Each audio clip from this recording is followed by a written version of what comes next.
নষ্ট মনে করে ফেলাই দেওয়া যাবে না, যত্ন সহকারে রেখে দিতে হবে। এই ফিল্টারটা যখন দেখা যাবে যে কালো হয়ে গেছে, সেই সময় পরিবর্তন করতে হবে।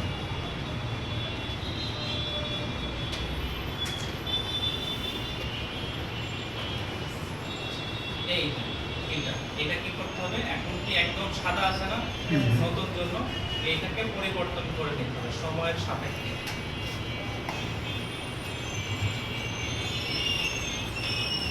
এইবার যদি আমরা চালু করি, চালু না করে একটু দেখাই, তো কি করতে হবে, মাথার উপর দিয়ে কানের উপর অংশে দিয়ে এইভাবে দিলে এটা সুন্দর করে ঠিক হয়ে গেল। খুব সুন্দর না? ঠিক ছোটদের ক্ষেত্রেও এইভাবেই দিব। এইটাতে কি হবে, টাইট হয়ে থাকে। ছোটরাও ঠিক এইভাবে দিতে পারবে। ছোটরা কি করবে, দেওয়ার সময় সুন্দরভাবে বসাইতে হবে, আপনার বুকের সাথে মাথাটা দিতে হবে, দিয়ে বসায় দুই পায়ের মাঝে বাচ্চার দুই পা নিতে হবে, এক হাতে উপরে ধরে তারপরে আর এক হাতে দেওয়া যাবে একার ভাবে, যদি আপনি একা থাকেন। আর যদি দুইজন মানুষ থাকে তখন বাচ্চাকে সুন্দরভাবে নরমভাবে ধরতে হবে। টাইট করে ধরলে কি হবে, বাচ্চা কষ্ট পাবে, তখন বাচ্চা কান্না করবে। এইটা এভাবে নিলাম। এখানে লক্ষ্য রাখতে হবে যে এই ধোঁয়াটা চোখে যাবে, চোখে গেলে কি হবে, চোখ দিয়ে পানি পড়বে, তখন কি বাচ্চা কান্না করবে। সেই জন্য এই দিকটা সাবধান রাখতে হবে। আর বড়দের ক্ষেত্রে অনেক সময় বলা যায় যে আপনি চোখটা বন্ধ করে রাখেন, ঠিক আছে? এইগুলো হচ্ছে শিক্ষণীয় জিনিস। এইভাবে এখানে অন করলেই এটা যাচ্ছে, ঠিক আছে? একটা ধোঁয়া উঠছে। আচ্ছা, আমরা বাইরে বের করে ধোঁয়াটা দেখাই। যেহেতু সুস্থ রোগী, তাকে তো হচ্ছে নেবুলাইজেশন দেওয়ার প্রয়োজন নাই। এখানে আমরা পানি জাতীয় জিনিস দিলাম, উইন্ডোর প্লাস, বডিকর্ড এবং নর্থন দেওয়ার পরে এই ভিতর থেকে বললাম না যে ফিল্টারের মাধ্যমে এখানে যদি হাত দিয়ে দিই দেখেন যে সামানটা কমে যাচ্ছে, তাহলে কি হচ্ছে, বাতাস নিতে পারছে না। এই ফিল্টারটা পরিষ্কার রাখা গুরুত্বপূর্ণ। এইটার মাধ্যমে বাতাস উঠতে উপরে এখান থেকে পাশ পাইতে হচ্ছে, এইটাই শ্বাসনালীর মধ্যে যাবে, ঠিক আছে? শ্বাসনালী কি ভাবে মুখ দিয়ে এবং নাক দিয়ে আমরা কি করে নিঃশ্বাস নিই না, সেই নিঃশ্বাসগুলো তো ফুসফুসে যায়, ডান ফুসফুস বাম ফুসফুস, দুই ফুসফুসের মাধ্যমেই তো আবার গোটা শরীরে অক্সিজেন সাপ্লাই হয়। তাহলে এই মুখ দিয়ে আমরা বা নাক দিয়ে দুইভাবেই এই নেবুলাইজেশনটা যেতে পারে। শুধু নাকেই যাবে আর মুখে যাবে না এরকম না, মুখেও এবং নাকে দুইভাবে গেলেই কোনো সমস্যা হবে না। এখানে যেটা উঠছে এই বাষ্পটা ভিতরে গেলেই নাকটা ক্লিয়ার হবে, ঠিক আছে? তখন শ্বাসকষ্টটা কমে যাবে। সবাই বুঝতে পারছেন? কারো কোনো প্রশ্ন আছে কিনা?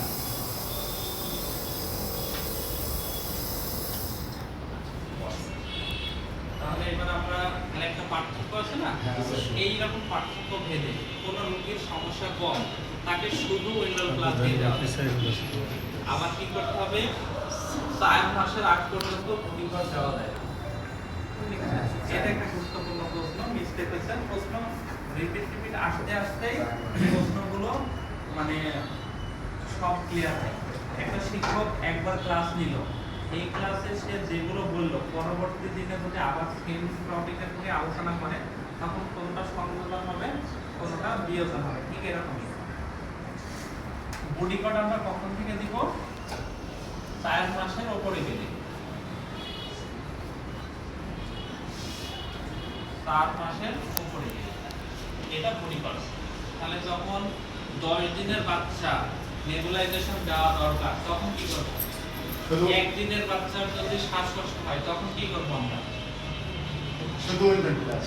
আচ্ছা, 1 দিনের বাচ্চার শ্বাসকষ্ট হলে সর্বপ্রথম তাকে অক্সিজেন দেব, কারণ পৃথিবীতে আসার পরে সেই বাচ্চা তো পৃথিবীর থেকে অক্সিজেন নিয়ে সাপ্লাই অনেকজন নিতে নাও পারে, কারণ মায়ের গর্ভে সে কিভাবে অক্সিজেন সাপ্লাই নিছে, আমবিকাল কর্ডের মাধ্যমে, বাংলাতে যেটা বলা হয় ফুস, তার মাধ্যমে অক্সিজেন মায়ের শরীর থেকে পেয়েছে।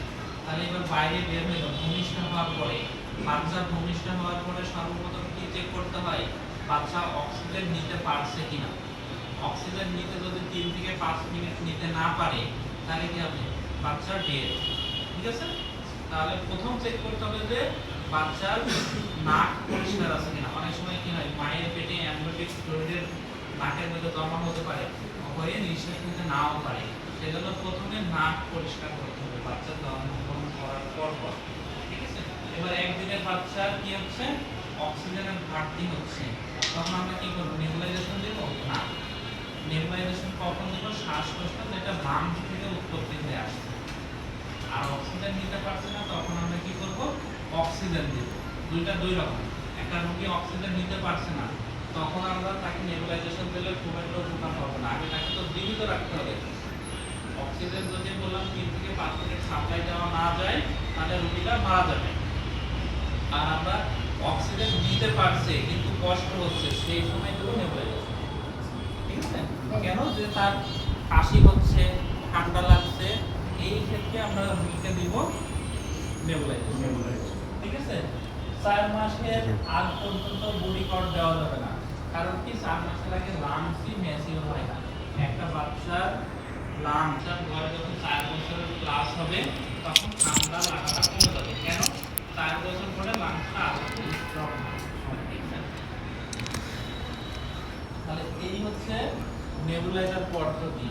একটা বাচ্চা বা একটা বয়োজ্যেষ্ঠ মানুষকে নেবুলাইজেশন করাতে অবশ্যই এটা পরিবর্তন করতে হবে, বা সবসময় সর্বোত্তম হচ্ছে প্রতিটা রোগীর জন্য আলাদা আলাদা মাস্ক ক্রয় করা। মেশিন একটা হোক কোনো সমস্যা নেই, কিন্তু নেবুলাইজার মাস্ক, এটাকে আমরা বলি কি, নেবুলাইজার মাস্ক।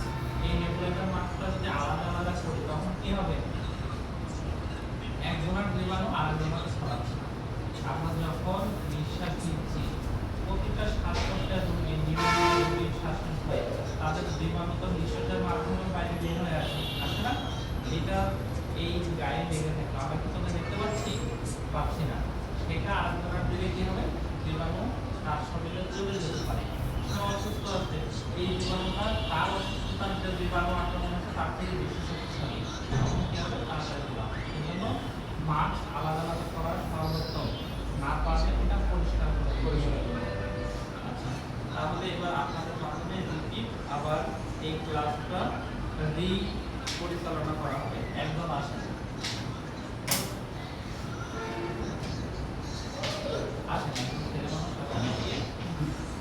ভুল হলে আপনি করতে করতে যদি ভুল হয়, আমি যদি আপনাকে দেখাই দিই, তাহলে আপনি একদম সারা জীবনের জন্য সেটা মনে থাকবে।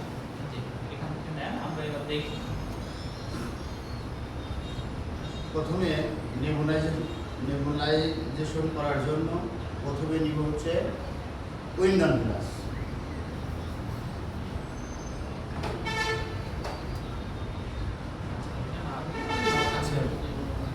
উইন্ডন প্লাস বয়সের ব্যবধানে কম বেশি করা হয়। যাদের বয়স কম তাদের পরিমাণে কম, এবং যাদের বয়স বেশি এবং শ্বাসকষ্ট বেশি কম তাদের ক্ষেত্রে বাড়ানো যায়। এরপরে ওই বডি কট, উইন্ডন প্লাস সাথে বডি কট এবং নরসাল, এই তিনটা একসাথে মিশিয়ে আমরা নেবুলাইজেশন করব। নেবুলাইজেশন করার পূর্বে যে এই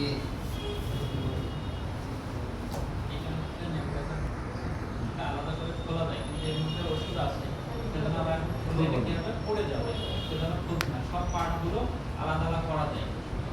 এটা নিয়ে এখানে ফিক্স করব, কেন এখানে বাচ্চারা বেশি নড়াচড়া করে, বাচ্চাকে দেওয়া হলে এটা কাম মেরে খুলে ফেলতে পারে, সেজন্য সুন্দরভাবে এটা লাগায়ে মেশিন অন অফ, এটা অন অফ করার জন্য এটা অন এবং অফ। এটা ইলেকট্রিক সাপ্লাই দিয়ে মেশিন অন অফ করতে হবে। ইলেকট্রিক লাইন সাপ্লাই করা হলো, মানে কারেন্ট দেওয়া, কারেন্ট দিয়ে নেবুলাইজেশন মেশিন অন করে দিলাম। অন করে দিলে এটা বাষ্পায়িত হলে হবে, তখন কার্যক্রম শুরু হলো। এটা সর্বোচ্চ 5 মিনিট পর্যন্ত দেওয়া যায়, সর্বোচ্চ 5 মিনিট। এখন সমস্ত প্রক্রিয়া চলছে। মেয়েদের মধ্যে দেখি দেখাতে যদি পারি। 5 মিনিট বেশি হয় স্যার করা সম্ভব কি না? সম্ভব, কিন্তু 5 মিনিটের বেশি মানে দেওয়া আমার একটু শ্বাসকষ্ট ভাব আছে স্যার, এই জন্য বলছিলাম। 5 মিনিটের বেশি না দেওয়াই ভালো। কারণ এই নেবুলাইজেশন ম্যাথমেটিক যে ওষুধ ব্যবহার করা হয় এটা শরীরের জন্য ক্ষতিকর না। আপনি দিতে পারেন 5 মিনিটের পরেও আরাম পাবেন। স্যার এই যে ফিল্টার যেটা আছে এটা তো আমার মেশিন অন্যরকম, ওটা ফিল্টার কিভাবে করবো? আচ্ছা, মেশিন অনুযায়ী একটা ম্যানুয়াল দেওয়া থাকে। ম্যানুয়ালে ফিল্টার কোথায় আছে সেটা দেখা তারপর দেখা যাবে। আচ্ছা আচ্ছা, এবার নেবুলাইজেশন সম্পর্কে বলা হলো এবং দেখা হলো। তাহলে সবাই নেবুলাইজেশন সম্পর্কে করতে পারবো তো এখন বাসাতে? আবার এমন হবে না যে নেবুলাইজার মেশিন বের করে দিলে একদম আমার বাড়িতে আছে একটু সেট করে দাও, আমি তো পারি না, তখন আপনি বলছেন না আমি তো ভুলে গেছি, এরকম করা যাবে না। স্যার দেখে নিলাম। এই মেশিনের কর্ডটা লাইনে দিতে হবে। এখানে একটা এই পাইপ আমরা বাংলায় বলে দিই, এটা একটা পাইপ ধরলাম। এই পাইপের এক মাথা মেশিনের সাথে সেট, এক মাথা এই মাথার সাথে সেট করতে দিয়ে এই মাথায় ওষুধ। এখন চিন্তা করছেন যে ওষুধ কি করে দিবেন, এটা আপনি খুলতে পারেন না, জানেন না, তাহলে তো হবে না। এইটাই শেখানো, এইভাবে করলেই এর মাথায় ওষুধ দেওয়া যায়। আবার এই মাথাটা পরিষ্কার করার জন্য এইভাবেও করা যায়। ঠিক আছে? এইভাবে করে ওষুধটা কি করবেন, লাস্টে কিছু অংশ থেকে যাবে, সেটাকে ফেলাই দিতে হবে, দিয়ে সংরক্ষণ করতে হবে। ঠিক এই জিনিস। তাহলে আমাদের নেবুলাইজেশন ক্লাসটা এখানে কমপ্লিট। কারো কোনো প্রশ্ন আছে কিনা? এখানে বয়স অনুযায়ী পার্থক্য হবে সবকিছু, পুরুষ আর মহিলাদের পার্থক্য নাই। বয়সের হ্যাঁ, বয়স অনুযায়ী অন্য নামে পাওয়া যায় বলিসন নামে, মানে শুধু কোম্পানি আলাদা, কিন্তু মেথড বা ওষুধের জেনেটিক নেম একই। আবার হঠাৎ আপনি দেখলেন যে বডিকট বলছিল ক্লাসে, আমি এখানে তো দেখছি বলিসন, তাহলে কি একইভাবেই দিতে হবে। আর এগুলো সবগুলো এখন কি হচ্ছে, রাবারে হচ্ছে। রাবারের এটা ভাঙার পদ্ধতি কি, এইভাবে তাপ দিলে ভেঙে যাবে। ঠিক আছে? এইভাবে না, এইভাবে ঘোরাইতে হবে, প্যাচ করতে হবে। এই যে এইভাবে প্যাচ।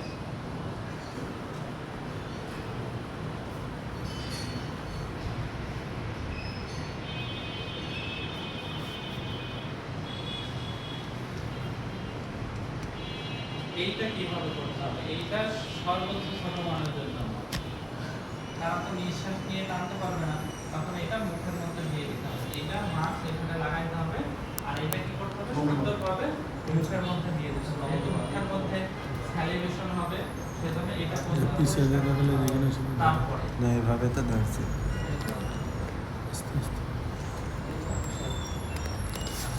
এবার আমরা ডায়াবেটিক্স মেশিন সম্পর্কে আলোচনা করি এবং ডায়াবেটিক্সের যেহেতু খুব